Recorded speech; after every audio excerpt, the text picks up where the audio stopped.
The silver stars on his collar meant everything to him, but in 60 seconds, they'd mean nothing at all.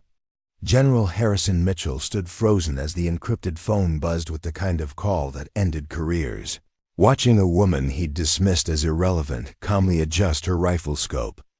She'd been invisible to him just moments before another civilian contractor lost in the crowd. Now she was the only thing standing between him and complete professional destruction. Her finger moved to the trigger, and time seemed to stop. One shot. Before we jump back in, tell us where you're tuning in from, and if this story touches you, make sure you're subscribed, because tomorrow, I've saved something extra special for you. One chance. Everything he'd built over 30 years of service, balanced on the edge of a decision made by someone whose call sign he'd mocked just minutes earlier. The November air at Fort Carson carried the bite of early winter, sharp enough to cut through the heaviest field jackets and remind everyone that Colorado didn't negotiate with comfort. Steam rose from coffee cups clutched in gloved hands as personnel moved between buildings with the hurried efficiency of people who understood that military schedules waited for no one, not even the weather. The annual Strategic Defense Summit had transformed the usually quiet base into a bustling hub of activity, with officers from every branch converging for 3 days of presentations, demonstrations, and the kind of networking that could make or break careers. Sarah Chun pulled her worn leather jacket tighter as she stepped out of the rental car, the gravel crunching under her boots with each step toward the main gate. Her clothing spoke of practicality over protocol dark jeans that had seen better days, a simple gray sweater beneath the jacket, and hiking boots that looked like they'd covered serious ground. No uniform, no insignia, no obvious indication, oath, rank, or affiliation. Just a woman in her late 30s with shoulder-length black hair pulled back in a simple ponytail and the kind of quiet confidence that came from knowing exactly where she belonged, even when everyone else questioned it. The canvas bag slung over her shoulder contained the tools of her trade, specialized equipment that most people wouldn't recognize and fewer still would understand. Custom optics, precision instruments, and documentation that carried clearance. Levels most attendees at this summit would never see. She'd driven 12 hours straight from a remote facility in Montana, responding to a request that had come through channels so classified that even discussing them required special protocols. The invitation had been brief, professional, and urgent. "We need your expertise. Come immediately." At the security checkpoint, Sergeant Rodriguez looked up from his clipboard with the practiced efficiency of someone who'd processed hundreds of visitors over the past week. His uniform was immaculate, creases sharp enough to cut paper, and his demeanor carried the polished confidence of a career soldier who took pride in maintaining order. Behind him, the checkpoint buzzed with activity as other security personnel verified credentials, checked bags, and managed the steady stream of high-ranking officials arriving for the summit's final day. "Morning, ma'am," Rodriguez said, his tone professional but friendly. "I'll need to see some identification and your invitation documentation." Sarah reached into her jacket pocket and withdrew a slim wallet, extracting a driver's license that showed home address in Helena, Montana. The photo was recent enough to be recognizable, but the woman in the picture looked somehow softer, less weathered than the one standing before him. Alongside the license, she produced a folded letter bearing the official seal of the Department of Defense, though the specifics of the invitation remained vague even in writing. Rodriguez examined the documents with the thoroughness his position required, cross-referencing the information against his master list of approved attendees. Sarah's name appeared in the system, but with minimal detail, just her civilian status and a clearance level that made him pause. The designation was one he'd seen only a handful of times, usually attached to contractors whose work touched the most sensitive corners of national security. "You're listed as a technical consultant," he said, handing back her identification. "May I ask what type of consulting work brings you to the summit?" Precision systems analysis, Sarah replied, her voice carrying the kind of measured calm that suggested she'd answered similar questions many times before. I specialize in long-range accuracy assessment and equipment optimization. It was a truthful answer, though it revealed nothing about the specific nature of her expertise or the reasons why her services might be needed at a strategic defense gathering. Rodriguez nodded, satisfied with the explanation, and gestured toward the visitor processing area where temporary badges were issued and security briefings conducted. "You'll need to check in with Lieutenant Morrison over there," he said, pointing toward a desk where a young officer was organizing paperwork. "He'll get you set up with your credentials and provide you with a schedule of today's events." Sarah nodded her thanks and walked toward the processing station, her steps deliberate and unhurried. Around her, the checkpoint continued its steady rhythm of activity, but she noticed the way conversations paused as she passed, the subtle glances that followed her movement. It wasn't unusual. Civilian contractors often drew attention at military gatherings, particularly women working in fields traditionally dominated by men. She'd learned long ago to ignore the curiosity, focusing instead on the work that had brought her there. Lieutenant Morrison looked up as she approached, his youthful face bright with the enthusiasm of someone still new, enough to his position to find genuine excitement in the daily routine. His desk was organized with military precision, every document in its proper place, every pen aligned with geometric perfection. A small nameplate identified him as LTJ Morrison, Visitor Relations, and his uniform displayed the kind of attention to detail that suggested he took pride in representing the base well. "Good morning," he said, rising slightly from his chair in a gesture of respect that wasn't quite formal enough to be called standing at attention. "I'm Lieutenant Morrison. How can I help you today?" Sarah handed him her documentation, watching as he reviewed the same information Rodriguez had examined moments before. "Preparing and narrating this story took us a lot of time, so if you are enjoying it, subscribe to our channel. It means a lot to us. Now back to the story." His expression shifted slightly as he processed the clearance designation, his eyebrows rising almost imperceptibly before he caught himself and returned to his professional demeanor. "Miss Chun," he said, consulting his computer screen.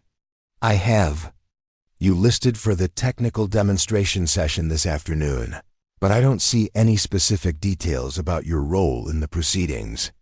"I'm here to observe and provide analysis," Sarah said. "My participation will depend on how the demonstrations unfold." Morrison nodded, though his expression suggested he would have preferred more specific information. He printed a temporary badge and handed it to her, along with a folder containing maps, schedules, and security protocols.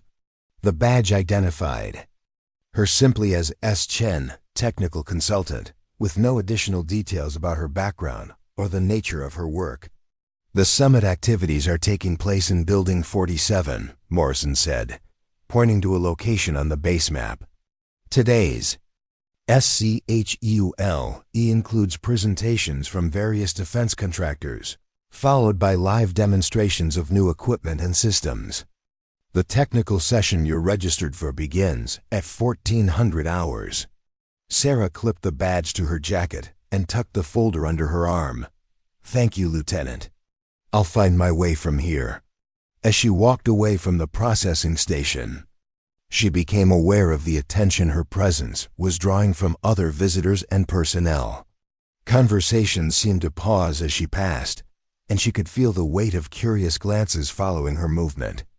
It wasn't entirely unexpected. Her appearance at the summit was somewhat unusual, given that most technical consultants who worked in her field were either retired military personnel or current employees of major defense contractors. Her status as an independent specialist working directly with classified programs made her something of an anomaly in the structured world of military procurement and development. The walk to Building 47 took her past several groups of officers, engaged in animated discussions about the morning's presentations. She caught fragments of conversation about new weapon systems, budget allocations, and the political implications of various defense initiatives. The talk was the kind of shop discussion that happened whenever military professionals gathered, a mixture of technical expertise and strategic thinking that revealed both the complexity of modern defense planning and the passion that drove those involved in it.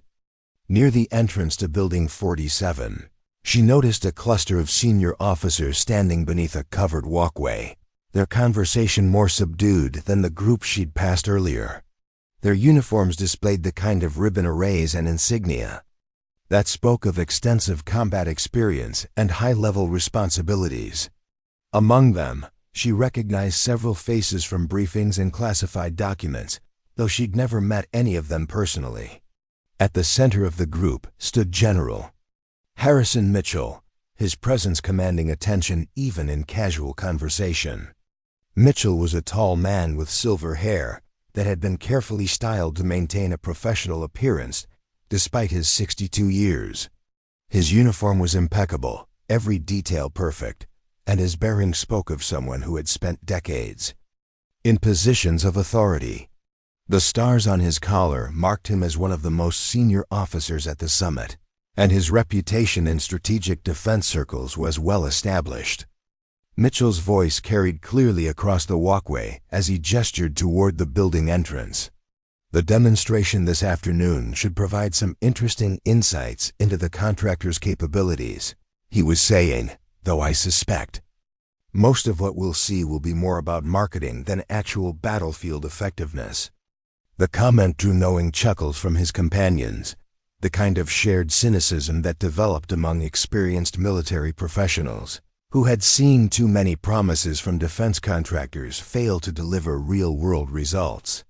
Mitchell had built his career on a foundation of practical skepticism, always questioning whether new technologies could actually perform under the pressures of combat rather than the controlled conditions of testing facilities.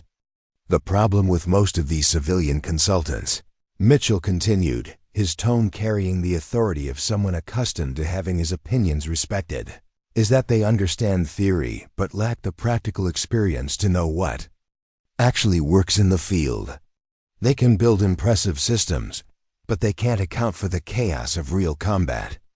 Sarah paused near the entrance, not intentionally eavesdropping, but unable to avoid hearing the general's comments. His words carried the weight of experience, but also a dismissiveness that she recognized from years of working in a field where her expertise was often questioned before it was demonstrated. She'd encountered the attitude many times before, the assumption that civilian contractors, particularly those without military backgrounds, couldn't truly understand the realities of defense work. One of the other officers, a colonel with paratrooper wings on his uniform, nodded in agreement. It's the difference between knowing how to shoot at a target range and knowing how to shoot when someone's shooting back at you, he said. All the precision in the world doesn't matter if you can't perform under pressure. Mitchell's expression grew more serious as he looked toward the building where the afternoon's demonstrations would take place. Exactly. And that's what worries me about relying too heavily on civilian expertise for critical systems. When lives are on the line, I want someone who's been there, who's felt the weight of responsibility that comes with making life and death decisions. The conversation shifted to other topics as the group began moving toward the building entrance, but Sarah remained where she was for a moment longer, processing what she'd heard. The general's comments weren't personal. He didn't know who she was or what she did, but they reflected an attitude that had shaped much of her professional experience, the constant need to prove that expertise could exist outside the traditional military structure. Inside Building 47, the main auditorium had been configured for the day's presentations, with rows of chairs facing a stage where various defense contractors would demonstrate their latest systems. Large screens displayed technical specifications and promotional materials, while tables along the sides of the room showcased physical examples of equipment and weapons. The atmosphere was part academic conference, part trade show, with the underlying tension that came from knowing that millions of dollars in contracts would be influenced by the day's proceedings. Sarah found a seat toward the back of the auditorium, preferring to observe from a position where she could watch both the presentations and the reactions of the audience. Around her, officers and civilian contractors engaged in the kind of networking that drove the defense industry, exchanging business cards and discussing potential collaborations. The conversations were professional but competitive, each participant aware that they were operating in an environment where reputation and relationships could determine success or failure. As the morning's presentations began, Sarah listened, with the focused attention of someone whose expertise allowed her to evaluate not just what was being said, but what was being left unsaid. The contractors spoke with confidence about their system's capabilities, but she could identify the gaps in their presentations, the areas where marketing claims exceeded technical reality. Her years of experience had taught her to look beyond the polished presentations to the underlying engineering and practical limitations that would determine real-world performance. The presentations covered a range of systems, from advanced optics to precision-guided munitions, each accompanied by video demonstrations and impressive statistics. The audience responded with appropriate interest, asking technical questions and taking notes that would influence their recommendations when they returned to their respective commands. But Sarah noticed that most of the questions focused on specifications and costs rather than the practical challenges of implementation and maintenance. During a break between presentations, she overheard several conversations that revealed the political undercurrents influencing the procurement process. Budget constraints, congressional pressure, and inter-service rivalries all played roles in determining which systems would receive funding and which would be abandoned. The technical merits of the equipment were important, but they were only one factor in a complex decision-making process that involved considerations far beyond simple performance metrics. As the morning session concluded, attendees began moving toward the building's cafeteria for lunch, their conversations continuing the themes that had emerged during the presentations. Sarah remained in her seat, reviewing the notes she'd taken and considering how the information she'd gathered would influence her own work. The afternoon's demonstrations would provide more concrete data, but she'd already begun forming opinions about the systems she'd observed. The cafeteria buzzed with activity as officers and contractors found seats and continued their discussions over standard military fare. Sarah chose a table near the window, where she could eat quickly and quietly while observing the dynamics of the room. The conversations around her revealed the complexity of modern defense procurement, with officers balancing technical requirements against budget constraints and political realities. At a nearby table, she noticed General Mitchell engaged in an animated discussion with several other senior officers. Their conversation had shifted from the morning's presentations to broader strategic concerns, touching on topics that reflected the challenges facing military leadership in an era of rapidly evolving threats and technological change. Mitchell's voice carried the authority of someone whose opinions carried weight in high-level decision-making processes. The real challenge, Mitchell was saying, is distinguishing between genuine innovation and clever marketing. We've seen too many systems that looked impressive in controlled demonstrations, but failed to deliver when deployed in actual operations. His companion, a general with an artillery background, nodded emphatically. The contractors know how to put on a show, but they don't always understand the practical realities of battlefield implementation. They focus on the impressive capabilities and gloss over the limitations. Sarah finished her lunch and returned to the auditorium, where preparations were underway for the afternoon's demonstrations. The technical session she'd been invited to observe would involve leave-fire exercises using several of the systems that had been presented during the morning. Unlike the polished presentations, these demonstrations would provide real data about accuracy, reliability, and performance under conditions that more closely approximated actual operational use. The demonstration area had been set up on a range behind the building, with targets positioned at various distances and observation points established for the attendees. Safety protocols were clearly marked, and range officers had positioned themselves to ensure that all activities proceeded according to established procedures. The atmosphere was more serious than the morning presentations, with an understanding that live-fire exercises carried inherent risks that required careful management. As attendees gathered at the observation area, Sarah noticed that General Mitchell had positioned himself with a clear view of the proceedings. His expression was skeptical, the look of someone who had seen too many impressive demonstrations that failed to translate into practical results. Around him, other officers displayed similar attitudes, their experience having taught them to reserve judgment until they'd seen actual performance rather than promotional claims. The first demonstration involved a precision rifle system that promised sub-0 accuracy at extended ranges. The contractor's representative, enthusiastic young engineer named David Walsh, explained the system's technical specifications, while his assistant prepared the weapon for firing. The rifle itself was impressive, with advanced optics and a sophisticated trigger system that promised to eliminate many of the variables that affected accuracy in traditional systems. This system represents a significant advance in precision shooting technology, Walsh explained, his voice carrying the confidence of someone who genuinely believed in his product.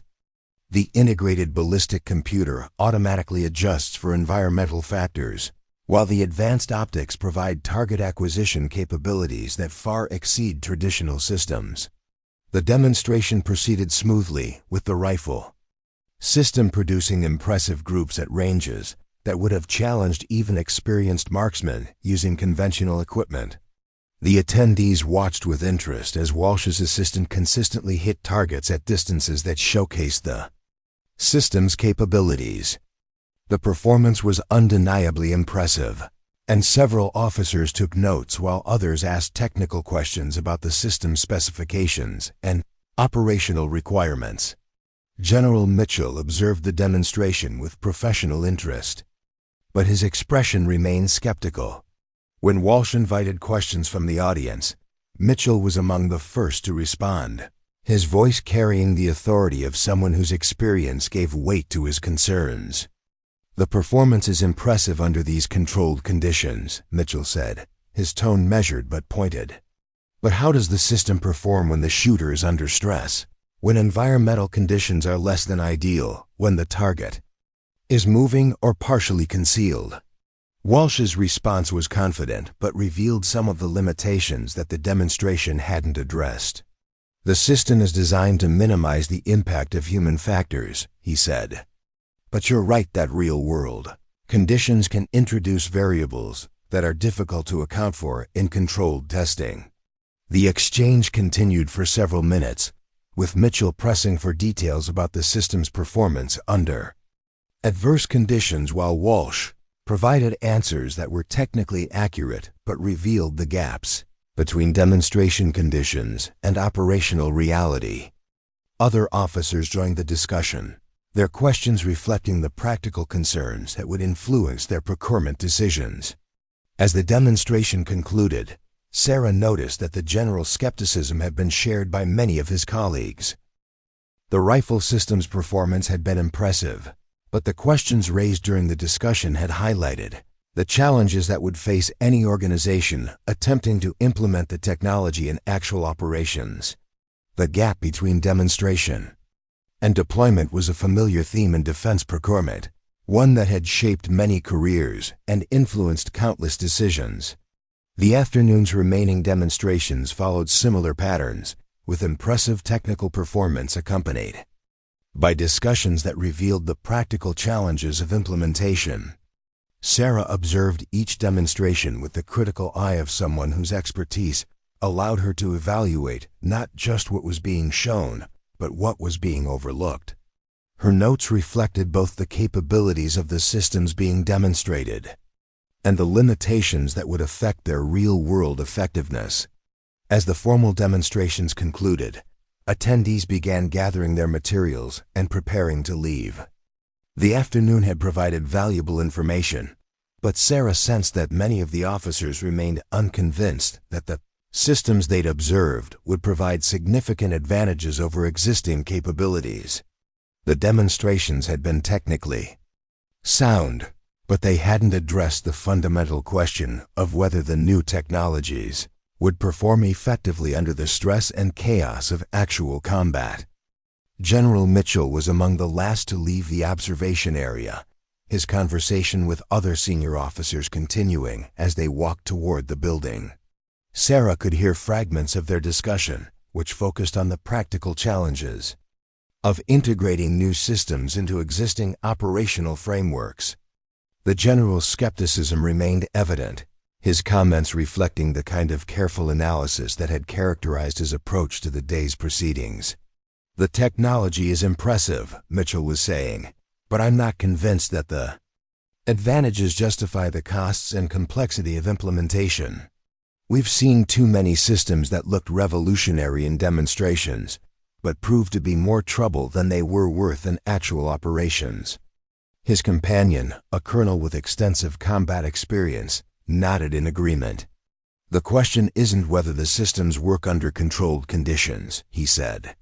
"The question is whether they'll work when everything goes wrong, when the plan falls apart, when you need them most." Sarah remained in the observation area as the other attendees departed, using the quiet time to review her notes and consider the information she'd gathered. The demonstrations had been professionally conducted and technically sound, but they had also revealed the challenges that faced anyone attempting to bridge the gap between laboratory performance and battlefield effectiveness. Her own expertise had been shaped by years of experience in that gap, working with systems that needed to perform reliably under conditions that couldn't be replicated in controlled testing. As she prepared to leave, Sarah noticed that someone had left behind a folder containing technical specifications for one of the demonstrated systems. The papers were marked with security classifications that indicated they shouldn't be left unattended, and she recognized the importance of ensuring they were returned to their proper owner. The folder contained detailed engineering drawings and performance data that would be valuable to competitors and potentially dangerous if they fell into the wrong hands. Walking back toward the building, Sarah looked for the folder's owner among the remaining attendees. She found him near the entrance, a contractor's representative who was engaged in an animated discussion with several officers about procurement timelines and budget requirements. The man looked relieved when she approached with his missing folder, his expression shifting from concern to gratitude as he realized how serious the security breach could have been. "Thank you so much," he said, accepting the folder with obvious relief. "I can't believe I left this behind. The security officer would have my head if these documents had gone missing." Sarah nodded, understanding the seriousness of the situation. "I noticed the classification markings and knew they needed to be returned promptly," she said. "Security protocols exist for good reasons." The contractor's representative introduced himself as Mark Stevens, a systems engineer who had been involved in developing several of the technologies demonstrated during the afternoon. His expertise was evident in the way he discussed the technical challenges that had been addressed during the development process, and his passion for the work was clear in his descriptions of the system's capabilities. "I noticed you were taking detailed notes during the demonstrations," Stevens said, his curiosity evident. "Are you involved in procurement decisions for one of the services?" "I'm a technical consultant," Sarah replied, providing the same general description she'd given earlier. "I specialize in precision systems analysis and performance evaluation." Stevens' expression brightened with interest. "That's exactly the kind of expertise we need more of in the development process," he said. "Too often, systems are designed in isolation from the people who understand how they'll actually be used. Having someone with practical experience involved in the evaluation process would be invaluable. The conversation continued for several minutes, with Stevens describing some of the challenges his team had faced in developing systems that could meet both technical specifications and operational requirements. His insights revealed the complexity of defense development, where engineering excellence had to be balanced against practical constraints including cost, maintainability, and user training requirements. As their conversation concluded, Stevens handed Sarah his business card and expressed interest in potentially collaborating on future projects. The exchange was professional and forward-looking, reflecting the kind of relationship building that drove innovation in the defense industry. Sarah accepted the card with appropriate interest, though she knew that her own work often involved levels of classification that would preclude most conventional collaborations. The afternoon sun was beginning to set as Sarah made her way back toward the parking area, her mind processing the information she'd gathered during the day's events. The demonstrations had been technically impressive, but they had also confirmed many of her suspicions about the challenges facing modern defense procurement. The gap between demonstration conditions and operational reality remained a significant hurdle, one that would require careful consideration as new systems were evaluated and implemented. Near the parking area, she encountered Lieutenant Morrison, who was concluding his duties for the day. The young officer appeared tired but satisfied, his expression reflecting the kind of professional accomplishment that came from successfully managing a complex event. He greeted Sarah with the same courtesy he'd shown during the morning's processing, his demeanor suggesting that he took genuine pride in ensuring that visitors had positive experiences at the base. "I hope you found today's demonstrations informative," Morrison said, his tone carrying genuine interest in her assessment. "The technical sessions always generate interesting discussions among the attendees." "Very informative," Sarah replied, her response honest but deliberately general. The demonstrations provided valuable insights into current system capabilities and development trends.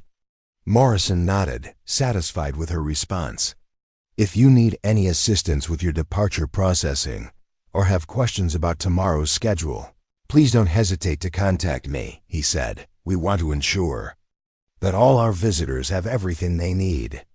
Sarah thanked him for his professionalism and headed toward her rental car, her thoughts already turning to the report she would need to prepare based on the day's observations.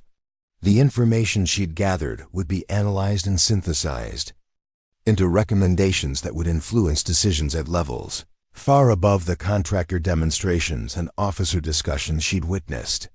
Her role in the process was specialized and often invisible, but the impact of her work extended far beyond the technical specifications and performance metrics that had dominated the day's presentations. As she drove away from Fort Carson, Sarah reflected on the conversation she'd overheard and the attitude she'd observed.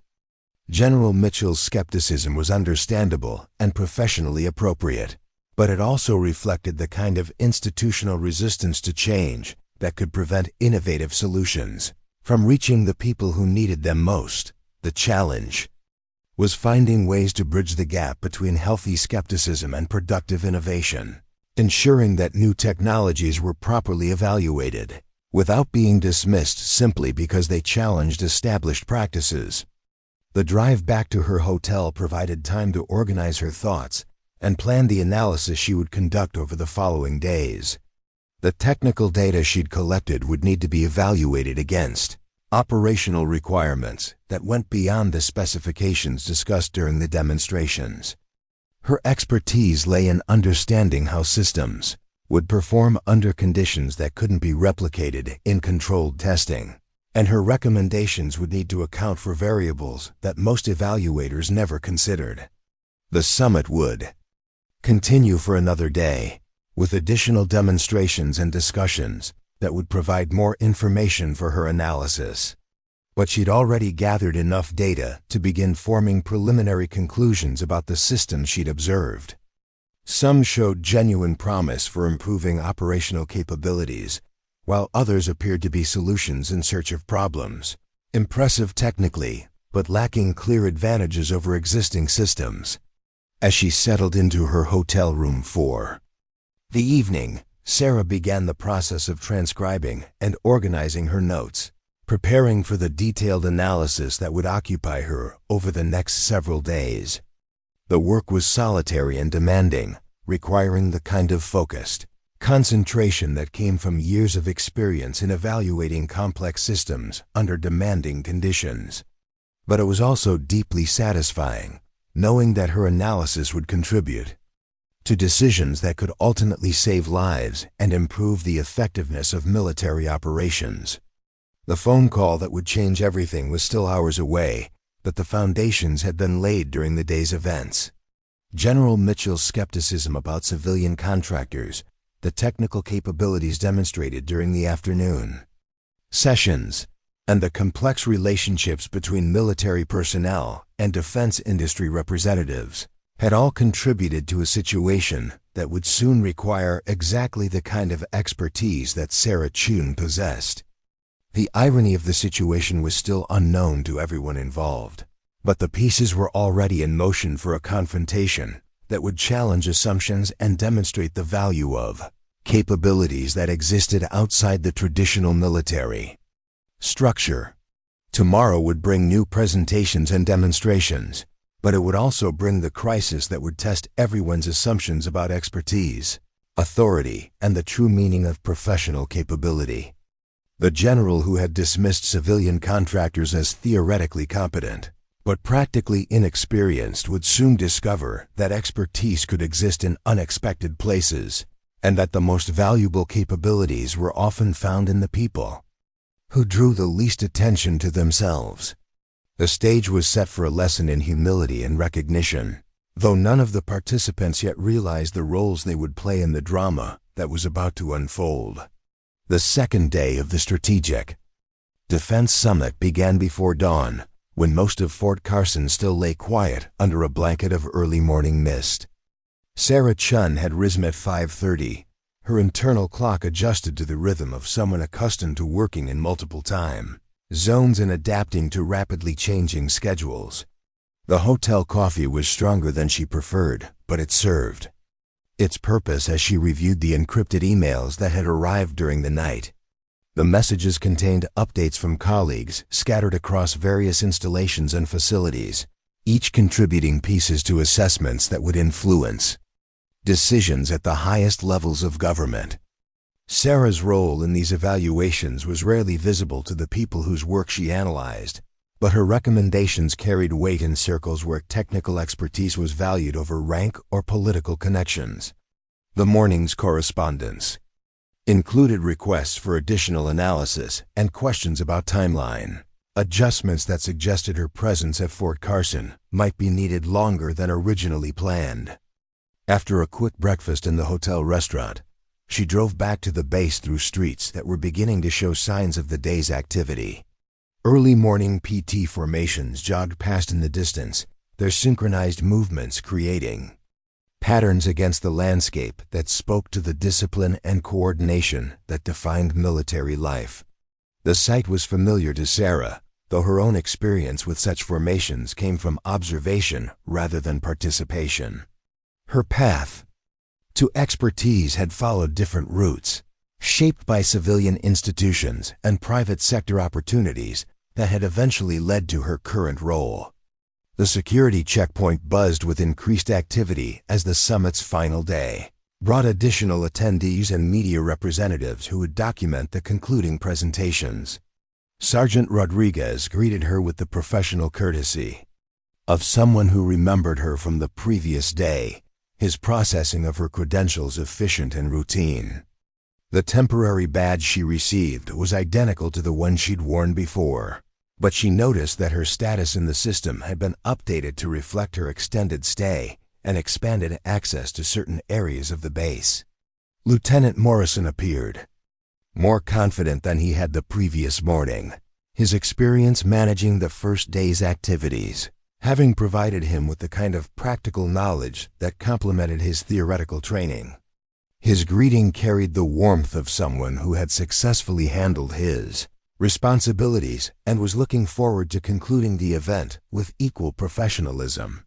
The visitor processing area operated with the smooth efficiency of a well-rehearsed procedure, each step flowing naturally into the next as personnel and contractors prepared for another day of demonstrations and discussions.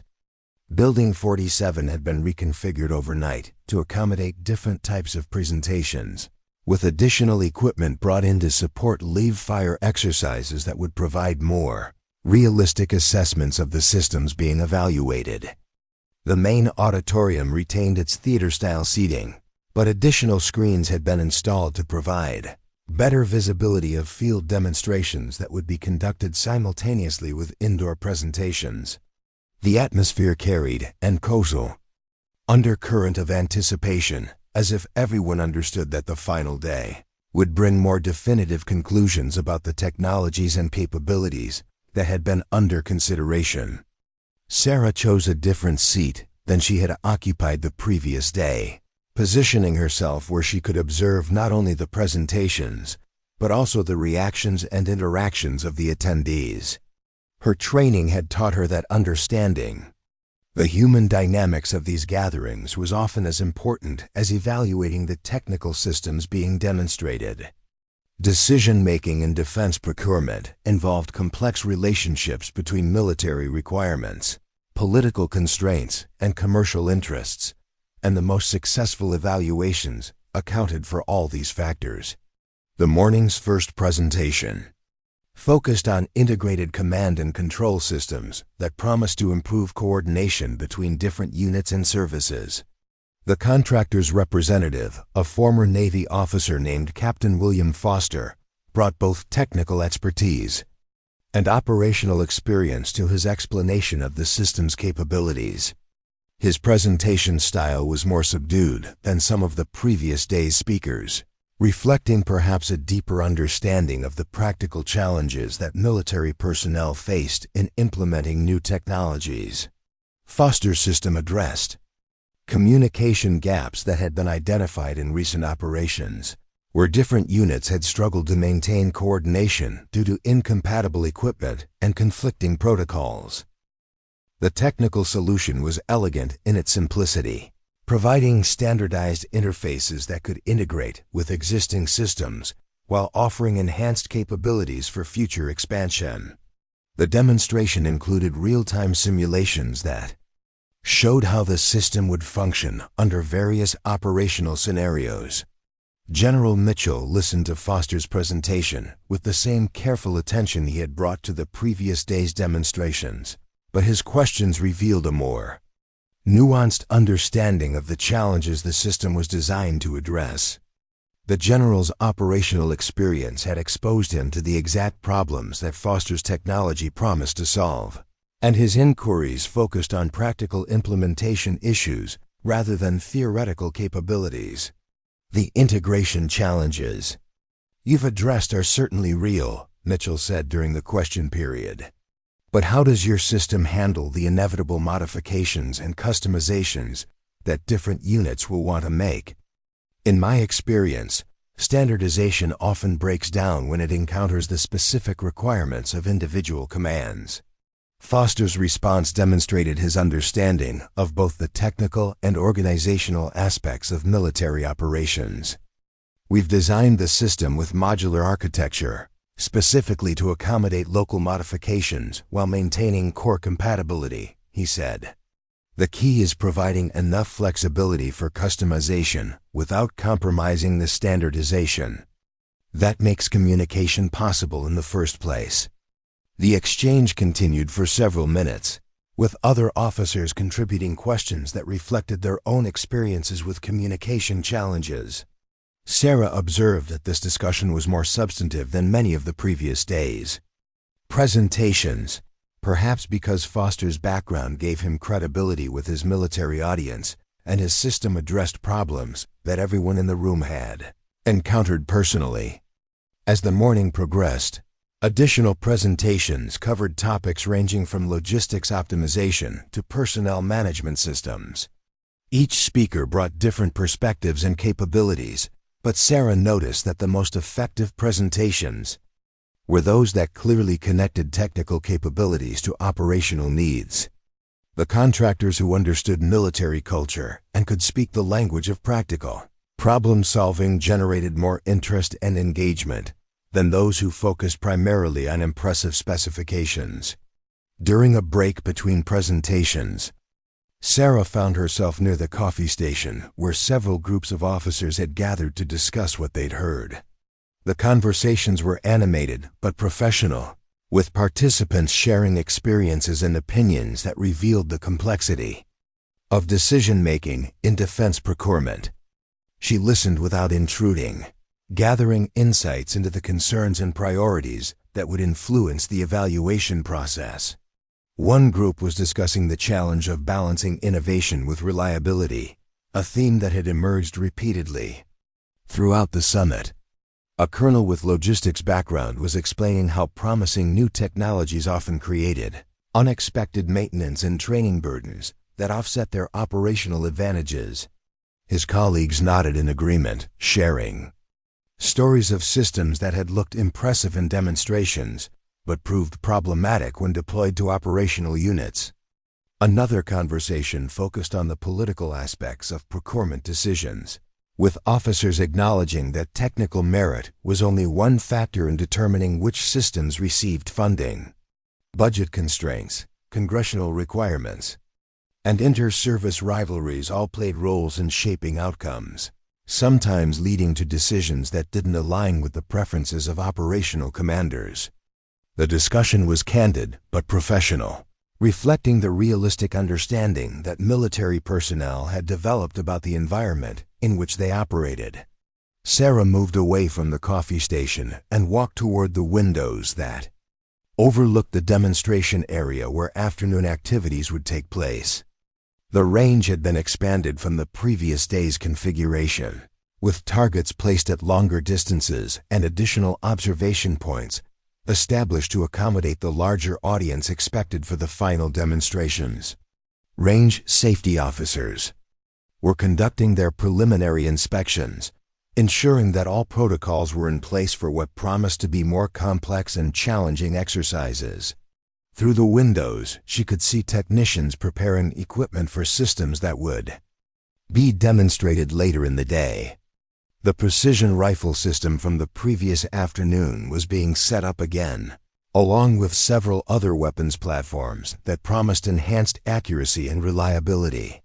Additional monitoring equipment had been installed to provide more detailed data about performance characteristics, suggesting that today's demonstrations would be more rigorous than those conducted previously. As she watched the preparations, Sarah became aware that someone had approached and was standing nearby. She turned to find a young captain whose uniform indicated he was assigned to the base's Research and Development Division. His expression was curious but respectful, and his body language suggested he wanted to initiate a conversation, but was uncertain about the appropriate protocol for approaching a civilian contractor. "Excuse me, ma'am," the captain said, his tone polite but confident. "I'm Captain James Wright from the R&D division. I noticed you taking very detailed notes during yesterday's demonstrations, and I was wondering if you might be willing to share your perspective on some of the systems we observed." Sarah studied Wright's face, noting the intelligence in his eyes and the genuine interest in his expression. His question was professionally appropriate, and his manner suggested that he was seeking technical insights rather than trying to gather intelligence about her background or role. She decided that a general discussion about the previous day's demonstrations would be both harmless and potentially useful. "I'd be happy to discuss the technical aspects of what we observed," she said. "What specifically interested you about yesterday's presentations?" Wright's response revealed both technical sophistication and practical understanding of military requirements. "I was particularly intrigued by the precision rifle system," he said. "The performance was impressive, but I found myself wondering about the system's reliability under field conditions that weren't represented in the demonstration." The conversation that followed was exactly the kind of technical discussion that Sarah enjoyed, involving detailed analysis of engineering trade-offs and operational requirements. Wright demonstrated a solid understanding of both the capabilities and limitations of the systems they discussed, and his questions were thoughtful and well-informed. She found herself appreciating his approach to technical evaluation, which balanced appreciation for innovation with realistic assessment of practical constraints. The challenge with any precision system, Sarah explained, is maintaining accuracy while ensuring reliability under conditions that can't be controlled or predicted. Laboratory performance and field performance are often very different things, and the systems that succeed operationally are usually those that degrade gracefully when conditions become challenging. Wright nodded enthusiastically, his expression indicating that her perspective aligned with his own observations. Exactly. I've seen too many systems that performed beautifully under ideal conditions but failed catastrophically when subjected to the stress and chaos of actual operations. The question is how to evaluate real-world performance without exposing personnel to unnecessary risks during testing. Their discussion was interrupted by an announcement that the morning's final presentation was about to begin. Wright thanked Sarah for her insights and returned to his seat, while she remained near the windows for a few more moments, considering the implications of their conversation. The captain's questions had been perceptive, suggesting that the military's evaluation processes were becoming more sophisticated in their assessment of civilian technologies and more realistic about the challenges of implementation. The final morning presentation focused on counter-sniper systems, designed to detect and neutralize long-range threats in urban environments. The technology was impressive, combining acoustic detection with rapid response capabilities that promised to provide protection for military installations and personnel. The contractor's representative was a former Marine sniper named Elena Rodriguez, who brought both technical expertise and operational experience to her explanation of the system's capabilities. Rodriguez's presentation was notable for its honest acknowledgement of the system's limitations as well as its capabilities.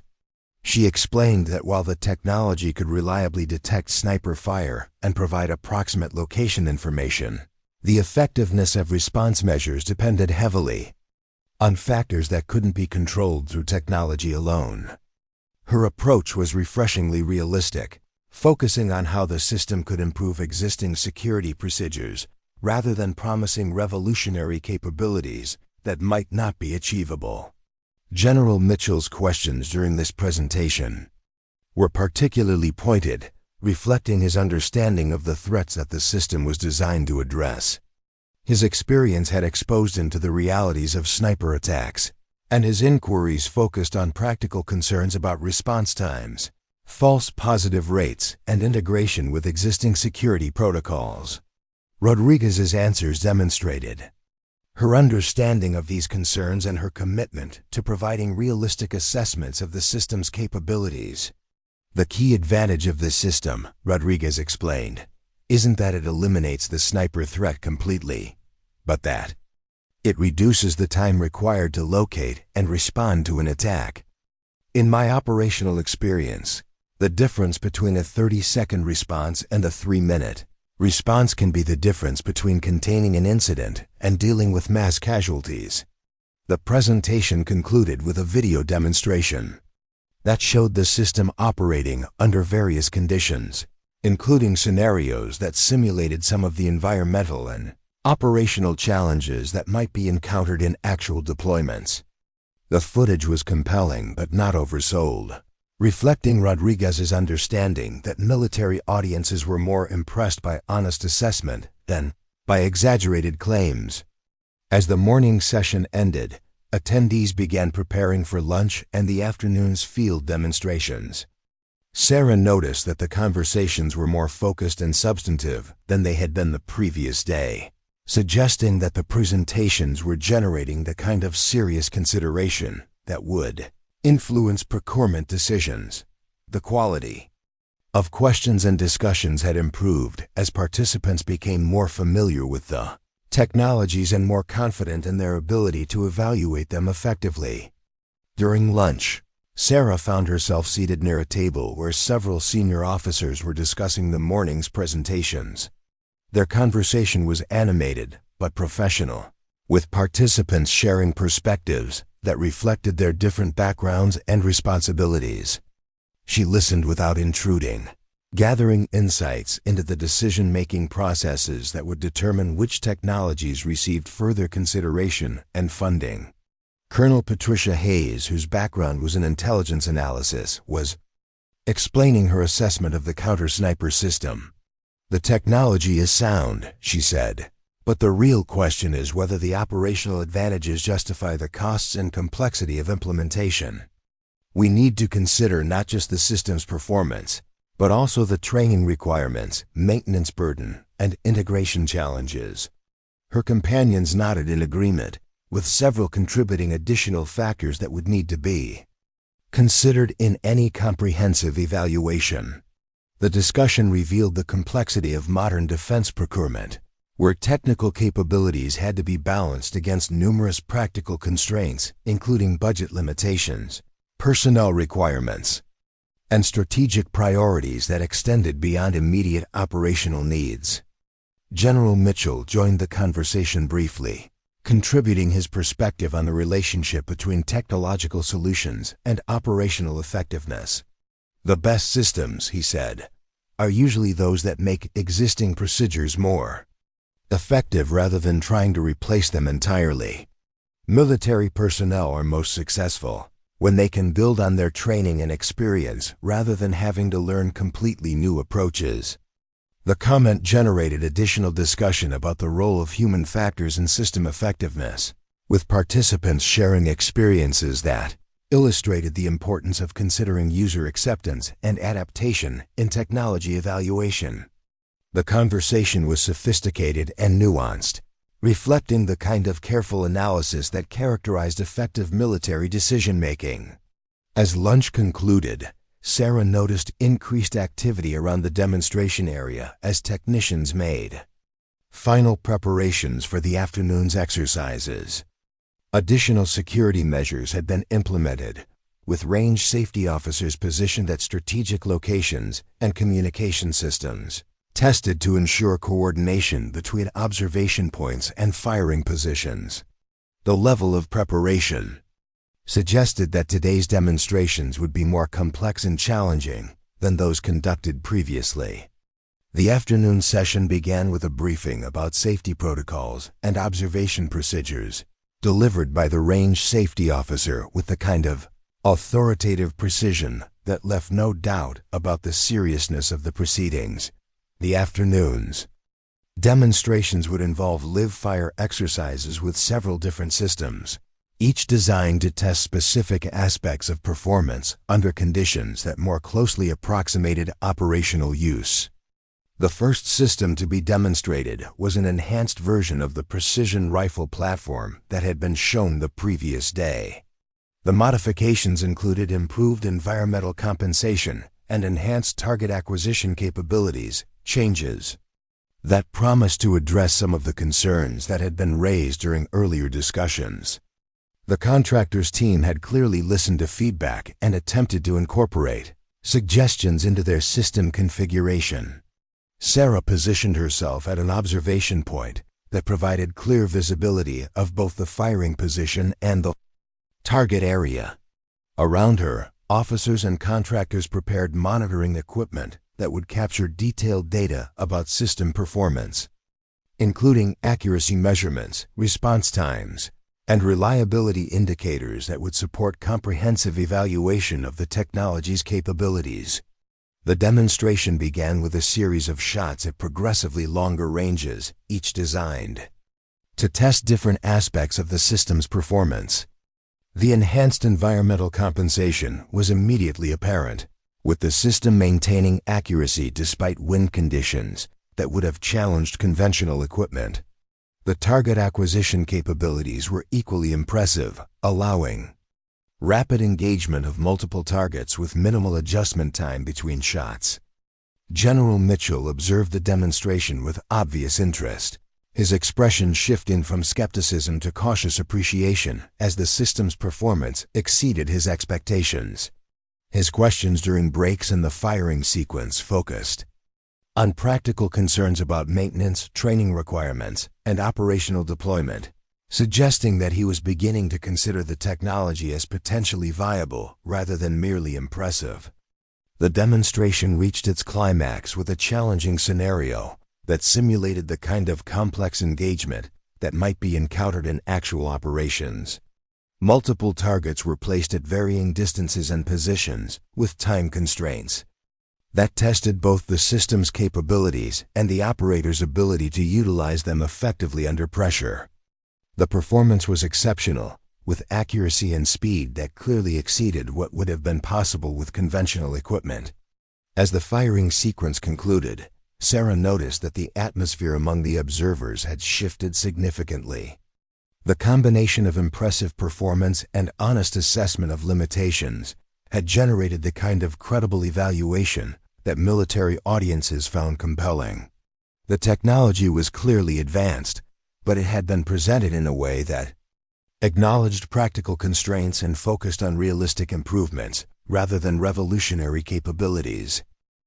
During the post-demonstration discussion, Captain Wright approached Sarah again, his expression indicating that he had additional questions based on what they had observed. "Your analysis yesterday about degradation under challenging conditions seems particularly relevant after watching today's demonstration," he said. "The system performed well, but I'm curious about your assessment of its resilience under adverse conditions." Sarah appreciated Wright's continued focus on practical evaluation rather than simple performance metrics. "The improvements over yesterday's configuration are significant," she said. "The enhanced environmental compensation addresses some of the reliability concerns, and the modular design suggests that maintenance and repair would be manageable in field conditions." Their conversation was overheard by several other officers who joined the discussion with their own questions and observations. The group that formed around Sarah included both military personnel and civilian contractors, creating the kind of cross-functional dialogue that generated the most useful insights about technology evaluation and implementation. Elena Rodriguez, the former Marine who had presented the counter-sniper system, contributed her perspective on the relationship between technology and operator training. "The most important factor," she said, "is ensuring that advanced systems enhance rather than replace fundamental skills. Operators need to understand the technology well enough to recognize when it's working properly and what to do when it isn't." The discussion continued for nearly 30 minutes, covering topics that ranged from technical specifications to operational doctrine. Sarah found herself serving as a focal point for the conversation, with participants seeking her assessment of various aspects of the systems they had observed. Her responses were measured and professional, focusing on technical analysis while avoiding any indication of her specific background or the nature of her evaluation responsibilities. As the group began to disperse, Wright lingered to continue their conversation privately. "I hope you don't mind my saying so," he said, "but your perspective on these systems is unusually sophisticated. Your analysis suggests experience that goes beyond theoretical knowledge." Sarah studied Wright's expression, noting the genuine curiosity in his eyes and the respectful tone of his inquiry. His question was natural given the depth of insight she had demonstrated, but answering it would require revealing more about her background than she was comfortable discussing in the current environment. "I've had opportunities to work with various precision systems over the years," she said carefully. "Experience has taught me to look beyond specifications to consider how technologies perform under real-world conditions." Wright nodded, apparently satisfied with her general response. "Well, I certainly appreciate your willingness to share your insights," he said. "The evaluation process benefits from having multiple perspectives, especially from people who understand the practical challenges of implementation." As the afternoon demonstrations concluded, Sarah began gathering her materials and preparing to leave. The 2 days of presentations and discussions had provided extensive information about current developments in defense technology, and her analysis would require several days of careful consideration to produce comprehensive recommendations. The insights she had gained would contribute to evaluations that extended far beyond the specific systems that had been demonstrated. Near the exit, she encountered Lieutenant Morrison, who was conducting his end-of-day duties with the same professional attention to detail that had characterized his performance throughout the summit. His expression carried the satisfaction of someone who had successfully managed a complex event, and his manner suggested genuine interest in ensuring that all participants had positive experiences. "I hope you found the summit informative and useful," Morrison said, his tone carrying sincere concern for her assessment of the proceedings. "The feedback we receive from participants helps us improve future events." "Very informative," Sarah replied honestly. The combination of presentations and demonstrations provided valuable insights into current capabilities and development trends. Morrison smiled, clearly pleased with her positive assessment. "If you need any assistance with departure processing, or have suggestions for improving future summits, please don't hesitate to contact me," he said. "We value the participation of technical experts like yourself." Sarah thanked him for his professionalism and headed toward the parking area, her mind already beginning to organize the information she had gathered over the past 2 days. The drive back to her hotel would provide time to consider preliminary conclusions and plan the detailed analysis that would occupy her over the next several days. As she reached her rental car, Sarah's phone buzzed with an incoming message that would change the trajectory of her evening and potentially the entire outcome of her time at Fort Carson. The text was brief but urgent, containing only a phone number and the instruction to call immediately. The number was one she recognized, belonging to a contact whose communications always indicated situations requiring immediate attention and the highest levels of discretion. Standing beside her car in the fading afternoon light, Sarah dialed the number and waited for the connection that would bring news of a crisis that would test everything she had learned about the people and systems she had been observing.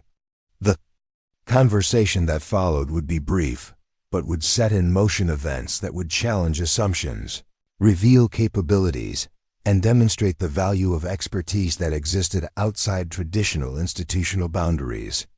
The crisis was already unfolding, though none of the participants yet understood their roles in the drama that was about to transform a routine defense summit into a test of character, competence, and the true meaning of professional capability.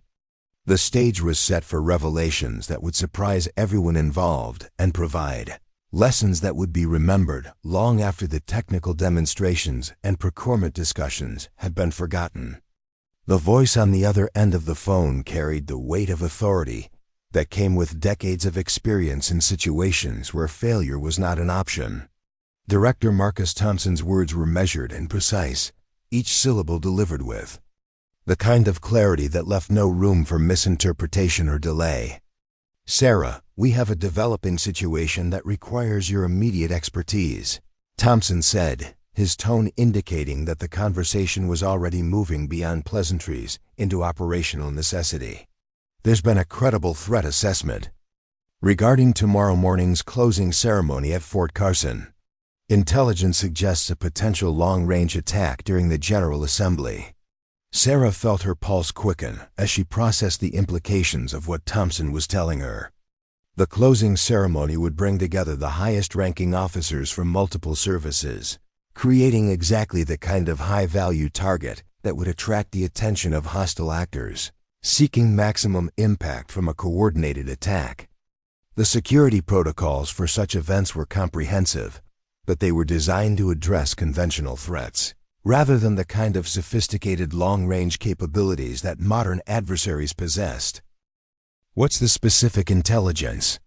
she asked, her voice remaining calm despite the urgency of the situation. Years of experience had taught her that clear thinking required emotional control, particularly when lives depended on accurate assessment and rapid response. Thompson's response revealed the complexity of the threat they were facing. Intercepts suggest that a highly skilled operative has been positioned in the area for several days, with equipment capable of engaging targets at distances that exceed the range of conventional security perimeters. The threat assessment indicates expertise consistent with state-sponsored training and access to advanced weapon systems. The briefing continued for several minutes, with Thompson providing details about the intelligence that had triggered the alert and the response measures that were already being implemented. Additional security personnel were being deployed, but the nature of the threat meant that conventional protective measures might not be sufficient to ensure the safety of the ceremony's attendees. "We need someone on site who can identify and neutralize the threat before it materializes," Thompson said, his words carrying the weight of a direct order despite being phrased as a request. "Your expertise in long-range precision systems makes you uniquely qualified to assess the situation and respond appropriately." Sarah understood the implications of what was being asked. Her role would extend beyond analysis and evaluation into direct operational involvement, requiring her to utilize capabilities that she rarely discussed and never advertised. The transition from technical consultant to active participant was one she had made before, but never under circumstances that involved so many variables and potential complications. "I'll need access to appropriate equipment and support," she said, her mind already beginning to consider the practical requirements for effective response to the kind of threat Thompson had described. The standard security assets at Fort Carson may not be sufficient for engaging targets at extended ranges. Thompson's response indicated that preparations were already underway. "Equipment is being delivered as we speak, along with support personnel who have been briefed on the situation. You'll have everything you need, but time is critical." The ceremony is scheduled to begin at 0800 hours, which gives us less than 14 hours to identify and neutralize the threat. The conversation concluded with specific instructions about where to report and who would provide additional briefing information once she arrived back at the base. Sarah ended the call and immediately began considering the tactical challenges that lay ahead. Long-range threat assessment required understanding not only the capabilities of potential weapon systems, but also the terrain, weather conditions, and behavioral patterns that would influence an attacker's choice of position and timing. The drive back to Fort Carson took place in darkness that seemed to intensify the seriousness of the situation. Sarah's mind worked through the variables that would need to be considered in developing an effective response strategy. Wind conditions, temperature variations, visibility factors, and dozens of other environmental elements would all play roles in determining how and where a long-range attack might be attempted. At the base's main gate, security procedures had been significantly enhanced since her departure earlier in the evening. Additional personnel were manning the checkpoint, and every vehicle was subject to thorough inspection before being allowed to proceed. Sergeant Rodriguez was still on duty, but his demeanor had shifted from professional courtesy to focused intensity as he processed Sarah's credentials and verified her authorization to enter. "Ma'am, you're expected at Building 23, Rodriguez said, handing back her identification, along with a new access badge that carried higher security clearances than her previous visitor credentials. "Captain Morrison is waiting to escort you to the briefing area." The Building 23 that Rodriguez had indicated was located in a section of the base that Sarah had not previously visited, an area that appeared to house more sensitive operations than the conference facilities where the summit had taken place. The architecture was more utilitarian and the lighting more subdued, suggesting that this was where the base conducted activities that required greater security and discretion.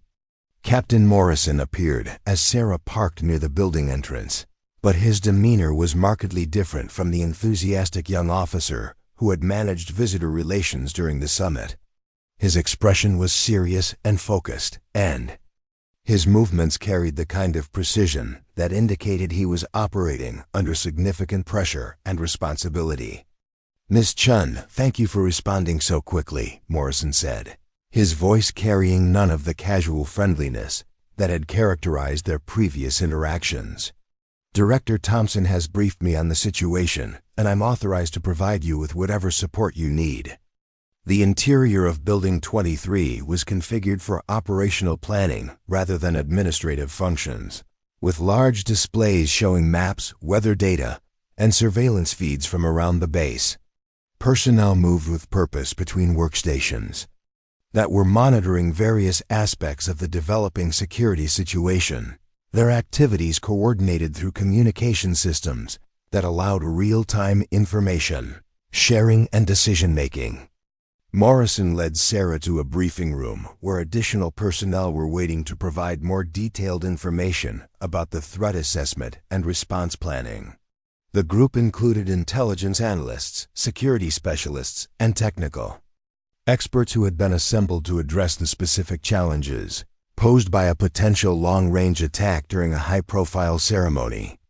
The briefing that followed was comprehensive and sobering, revealing the extent of the threat and the limitations of conventional security measures in addressing it. The intelligence community had identified communications intercepts and movement patterns that strongly suggested a coordinated attack was being planned, but the specific details of timing, location, and methodology remained unclear. "The challenge we're facing," explained Major Patricia Vollmer, the base's senior intelligence officer, "is that conventional security perimeters are designed to address threats at ranges that allow for traditional response measures. A skilled sniper with advanced equipment could engage targets from distances that exceed our current detection and response capabilities." Vollmer's briefing included detailed analysis of the terrain surrounding Fort Carson, identifying potential positions that could provide the kind of long-range firing opportunities that a sophisticated attacker might utilize. The mountainous environment offered numerous locations with clear lines of sight to the ceremony area, creating a security challenge that would require specialized capabilities to address effectively.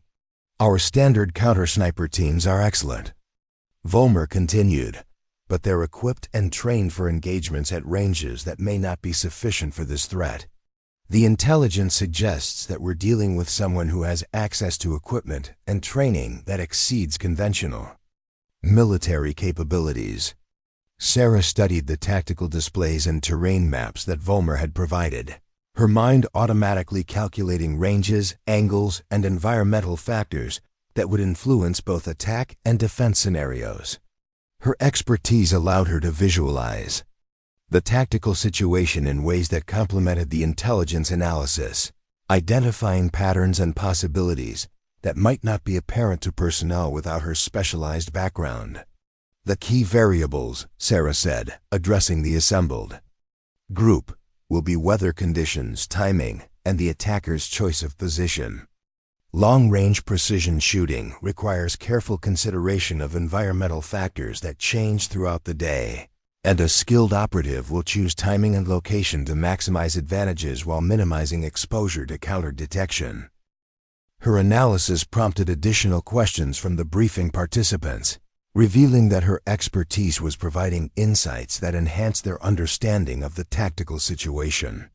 The discussion that followed was detailed and professional, with each participant contributing perspectives that helped develop a more comprehensive understanding of the challenges they faced. As the briefing concluded, Morrison led Sarah to an adjacent room where the equipment that Director Thompson had promised was waiting for her inspection. The gear was impressive, representing the most advanced precision shooting technology available to government agencies. Custom rifles, specialized optics, and environmental monitoring equipment had been assembled in configurations that would allow effective engagement at the extended ranges that the threat assessment indicated might be necessary.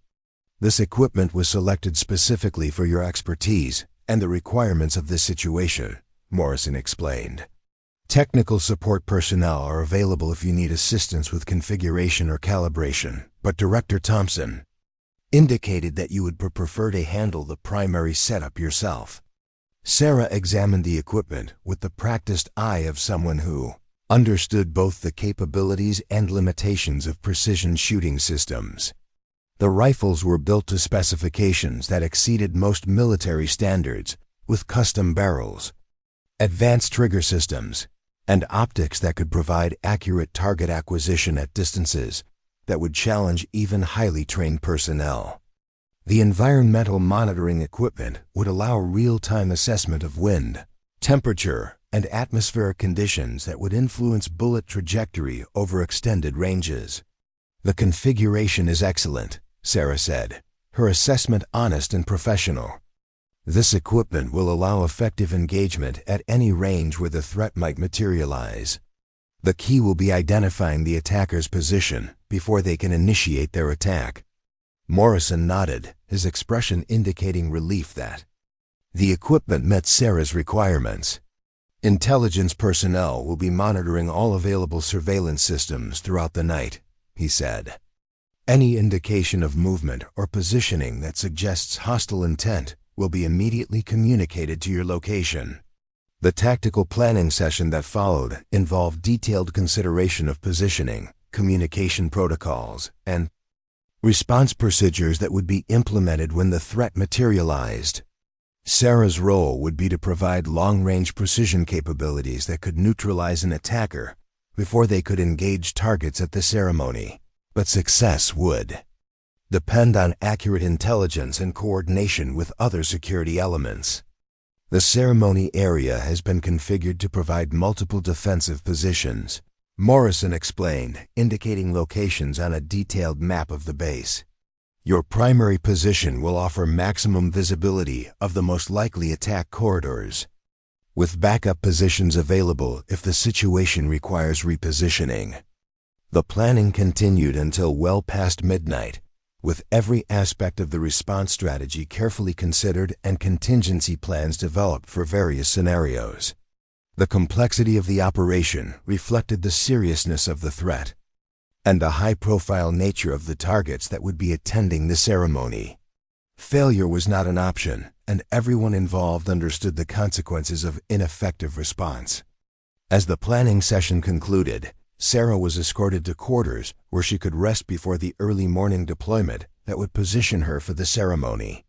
The accommodations were simple but adequate, providing the kind of environment that allowed for mental preparation and physical rest despite the stress of the impending operation. Sleep came fitfully, interrupted by the kind of mental rehearsal that characterized pre-operational preparation. Sarah's mind worked through scenarios and contingencies, considering the variables that could influence the success or failure of the mission. Her experience had taught her that thorough mental preparation was as important as technical expertise in determining operational outcomes. Dawn brought clear skies and light winds, conditions that would provide excellent visibility, but also favor long-range precision shooting.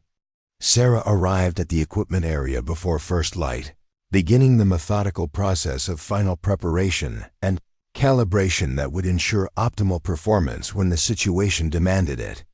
The precision required for extended range engagement left no room for error, and every detail of equipment configuration required careful attention. The ceremony area was already bustling with activity as security personnel completed their final preparations and early attendees began arriving for the closing assembly. The event would bring together senior officers from all services, creating exactly the kind of high-value target that sophisticated adversaries sought to exploit.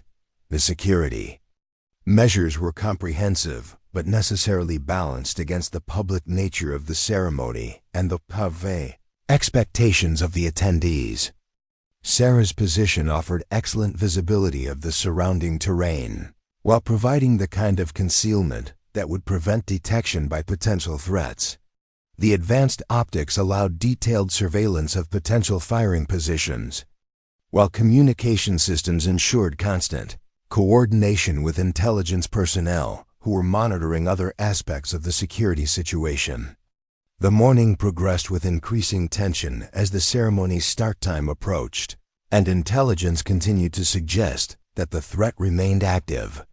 Sarah maintained constant vigilance, scanning potential attack positions while monitoring communications that provided updates on security activities throughout the base. The waiting was perhaps the most challenging aspect of the operation, requiring sustained concentration despite the uncertainty about when or where the threat might materialize. At 07:45 hours, intelligence reported movement in a location that matched the profile of potential attack positions identified during the previous night's planning.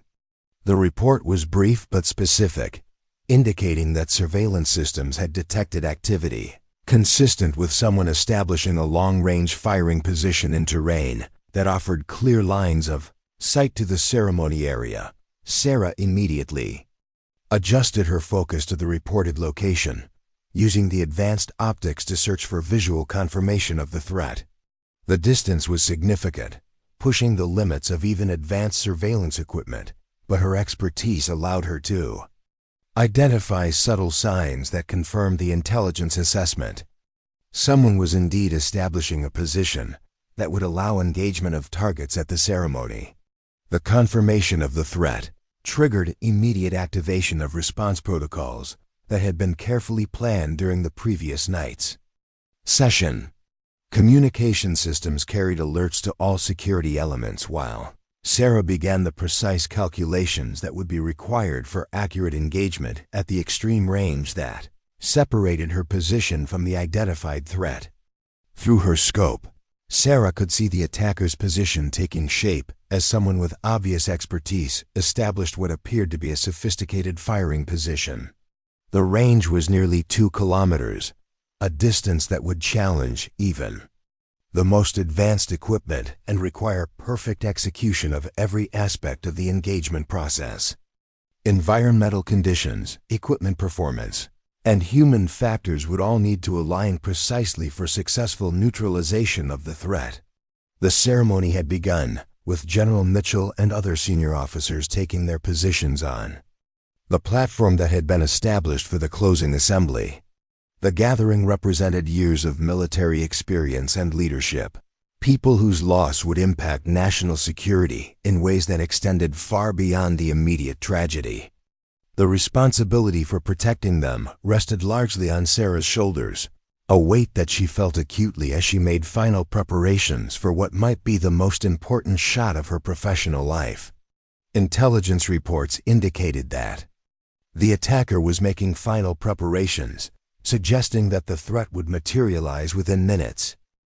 Sarah's breathing slowed as she entered the kind of focused mental state that was essential for precision shooting at extreme ranges.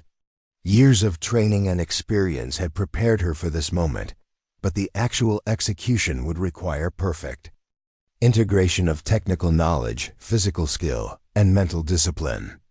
The shot, when it came, would need to be perfect. There would be no opportunity for adjustment or correction, no second chance if the first attempt failed. The distance, environmental conditions, and time constraints created a scenario that demanded absolute precision and unwavering confidence in both equipment and ability. Through her scope, Sarah watched as the distant figure completed preparations and began what appeared to be final target acquisition procedures. The moment of decision was approaching rapidly, and she prepared to make the shot that would either save lives or result in tragic consequences that would haunt everyone involved. The trigger pull, when it came, was smooth and controlled. The culmination of years of training and preparation focused into a single moment of absolute precision. The bullet's flight time seemed to stretch into eternity as Sarah maintained her scope picture, watching for confirmation that the threat had been successfully neutralized before it could execute its intended attack.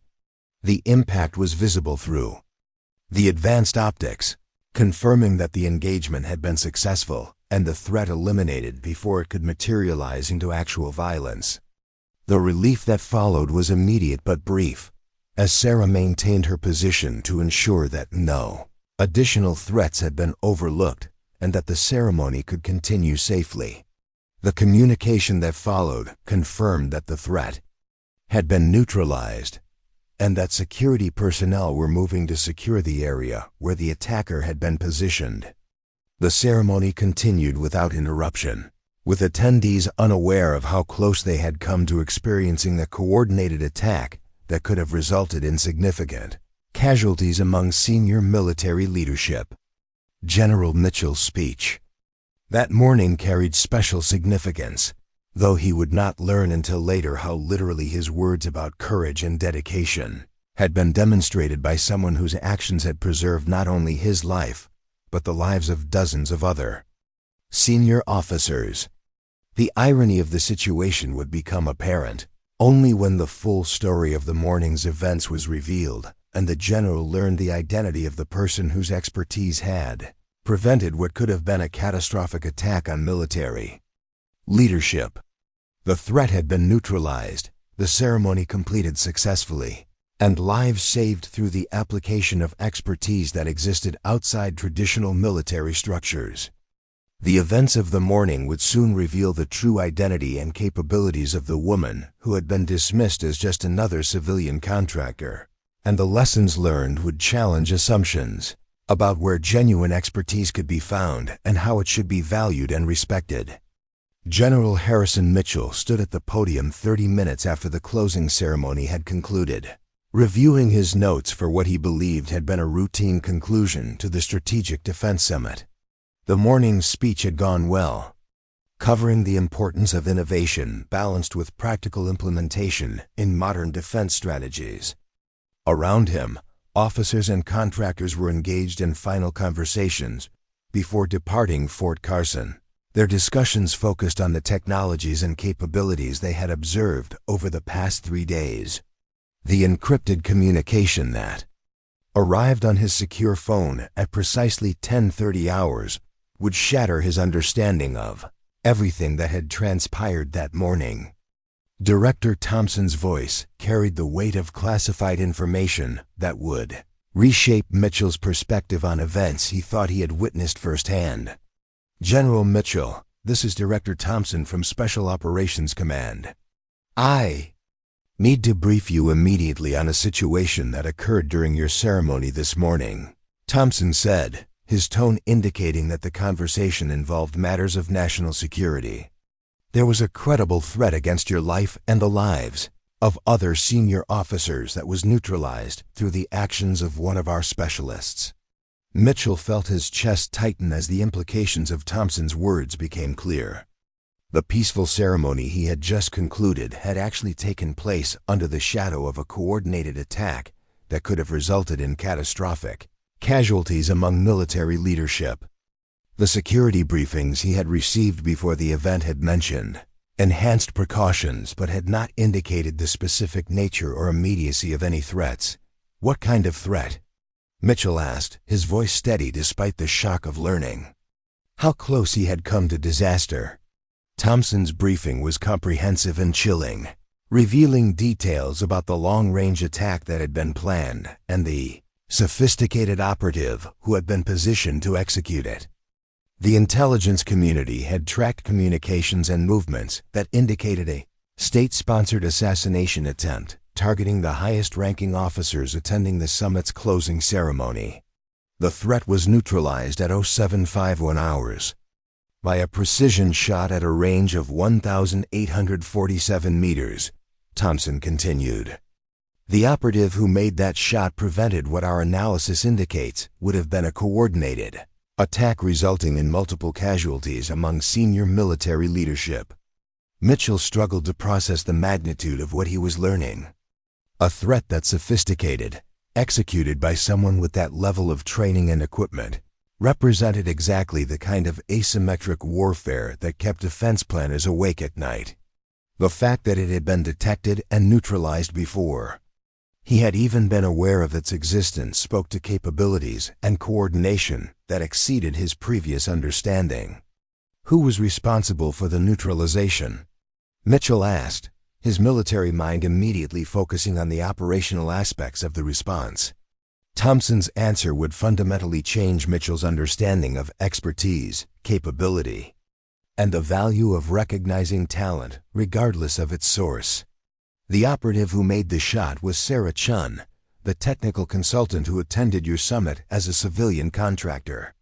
She's one of our most experienced precision specialists. With capabilities that extend far beyond the consulting role she was performing at your event. The silence that followed Thompson's revelation stretched for several seconds as Mitchell absorbed the implications of what he had just learned. The woman he had observed taking notes during demonstrations, the civilian contractor he had mentally dismissed as theoretically competent but practically inexperienced, had literally saved his life and the lives of his colleagues through the application of skills that surpassed anything he had encountered in decades of military service. Sarah Chun, Mitchell repeated, his voice carrying a mixture of disbelief and growing understanding. The woman who attended our technical sessions. Thompson confirmed Mitchell's identification while providing additional context about Sarah's background and capabilities. Her expertise had been developed through years of specialized training and operational experience that rarely appeared in official records or conventional military personnel files. Her role as a technical consultant had been genuine, but it represented only a small fraction of her actual capabilities and responsibilities. Her cover as a civilian contractor allows her to operate in environments where military personnel would draw unwanted attention, Thompson explained. She's been instrumental in numerous operations that required the kind of precision capabilities that conventional military assets couldn't provide. Mitchell found himself recalling his conversations and observations from the previous 3 days, viewing them through the lens of this new information. Sarah's questions during demonstrations had been more perceptive than he had initially recognized, her analysis more sophisticated than he had appreciated. Her quiet demeanor and unremarkable appearance had been exactly the kind of camouflage that allowed exceptional capabilities to operate undetected. The irony of the situation was not lost on Mitchell as he remembered his own comments about civilian contractors lacking practical experience. He had been standing 20 feet away from someone whose practical experience exceeded that of virtually anyone in the room, but he had failed to recognize it because it didn't conform to his expectations about how expertise should appear or announce itself. "General, there's one more thing you should know," Thompson said, his tone indicating that additional revelations were forthcoming. Miss Chun specifically requested that her role in this morning's events not be disclosed unless operational security required it. She prefers to maintain her cover and continue her consulting work without the complications that would arise from public recognition of her other capabilities.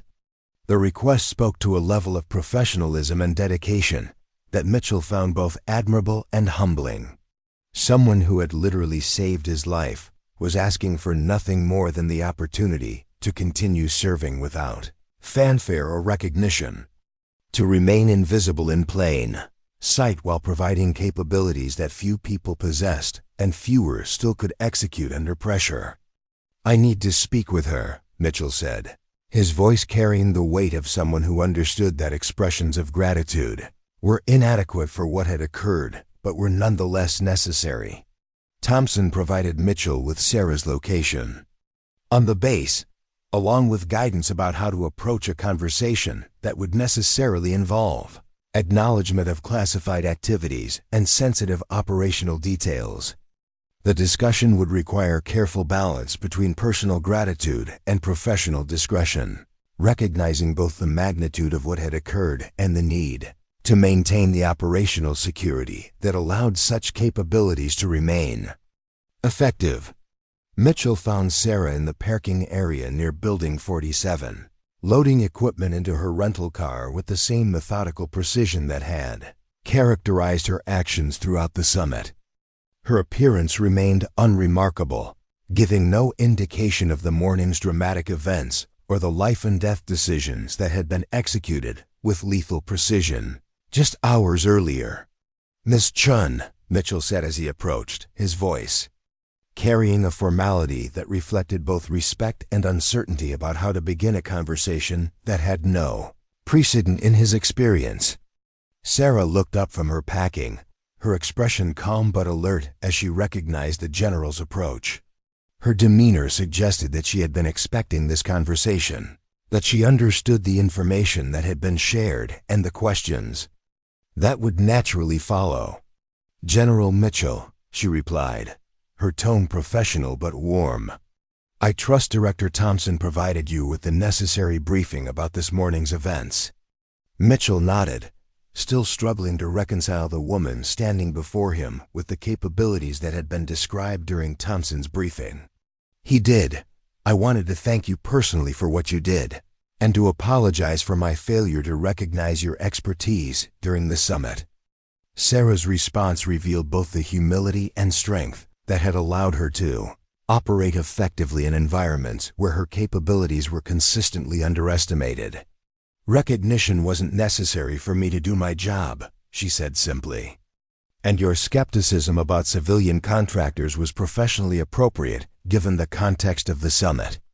The conversation that followed was brief but meaningful, with Mitchell expressing gratitude that seemed inadequate for the magnitude of what had occurred, while Sarah maintained the kind of professional grace that characterized truly exceptional individuals. Her willingness to accept his apology without making him feel diminished spoke to a level of character that complemented her technical capabilities. "Your comments about practical experience versus theoretical knowledge were accurate in most cases," Sarah said, her tone carrying no trace of resentment or criticism. "The fact that they didn't apply in this specific situation doesn't invalidate your general assessment of civilian contractors." Mitchell realized that Sarah was providing him with an opportunity to learn from the experience without feeling humiliated by his initial misjudgment. Her approach demonstrated the kind of leadership and emotional intelligence that existed independently of rank or official authority, qualities that were as valuable as technical expertise in determining real-world effectiveness. "What you did this morning," Mitchell said, his voice carrying the weight of genuine respect, "represents exactly the kind of capability that our military needs to recognize and value, regardless of how it's packaged or where it comes from." Sarah's smile was genuine but brief, acknowledging the sentiment while maintaining the professional distance that her role required. "Capability exists in many forms," she said. "The key is creating environments where it can be recognized and utilized effectively when it's needed most." As their conversation concluded, Mitchell realized that the events of the past 3 days had provided him with lessons that extended far beyond the technical systems and procurement decisions that had been the summit's official focus. The most important insights had come from recognizing that expertise and dedication could exist in forms that challenged conventional expectations and assumptions.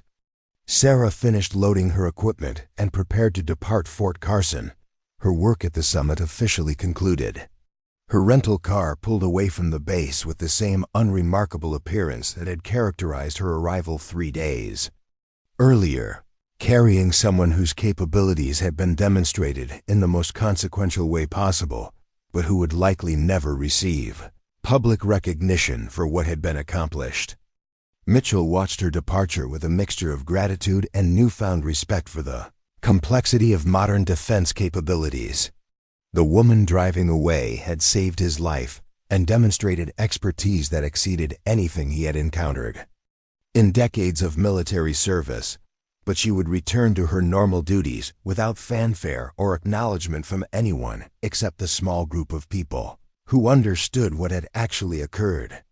The lessons of the Strategic Defense Summit would influence Mitchell's approach to evaluation and decision-making for the remainder of his career.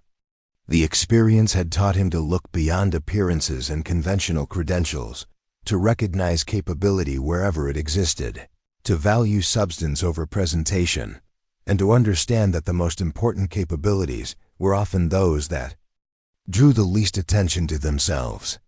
Up next, you've got 2 more standout stories right on your screen. If this one hit the mark, You won't want to pass these up. Just click and check them out.